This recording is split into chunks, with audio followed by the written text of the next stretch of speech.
இளைஞர்கள் இந்த 20 ஆண்டு காலத்துல 15 ஆண்டு காலத்துல படபடன்னு பல்வேறு விதமான மாற்றங்களை சந்தித்த காரணத்தினால இவர்கள் தவறி போய் விடுவார்களோ அப்படின்னு ஒரு பெரிய பயம் இருக்குது. உங்க எல்லாருக்கும் ஒன்னே ஒண்ணுதான் சொல்லுவேன், பிள்ளைகளை நம்புங்கள். இவ்வளவு மட்டும்தான் என்னுடைய ஒரே மெசேஜ். உங்களுக்கு எவ்வளவு கால மாற்றம் வந்தாலும், எவ்வளவு டெக்னாலஜி சேஞ்சஸ் வந்தாலும், அதற்கு முன்னதாக 100 ஆண்டுகளுக்கு மேலான ஒரு அற்புதமான குடும்ப வாழ்க்கைக்குள் உணர்வுகளால் கட்டப்பட்ட ஒரு நல்ல தலைமுறையை ரத்தத்திலே நீங்க உருவாக்கி இருக்கீங்க.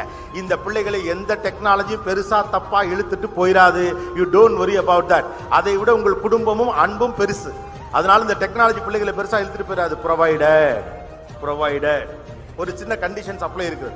குழந்தைகளுக்கு அல்லது இளைஞர்களுக்கு வீடுகளுக்குள்ள என்ன ஸ்பேஸ் இருக்குன்னு நம்ம பார்க்க வேண்டியது. பிள்ளைகள் படிக்கிறார்கள், வளர்கிறார்கள், பெரும்பாலும் வெளியேவே இருந்து கொண்டே இருக்கிறார்கள். ஏன் இவர்கள் அதிகமாக வீடு தங்குவதில்லை? எந்த பிள்ளை வீட்டில் இருக்கிறதோ அந்த பிள்ளை வீட்டில் பேசும், எந்த பிள்ளை வீட்டில் இல்லையோ அந்த பிள்ளை இன்டர்நெட்டில் பேசும். அவ்வளவுதான் சிக்கல். வீடு பேசுவதற்கான சூழலும் வெளியும் இருக்கிற பட்சத்தில் பிள்ளைகள் வீடு தங்குவாங்க.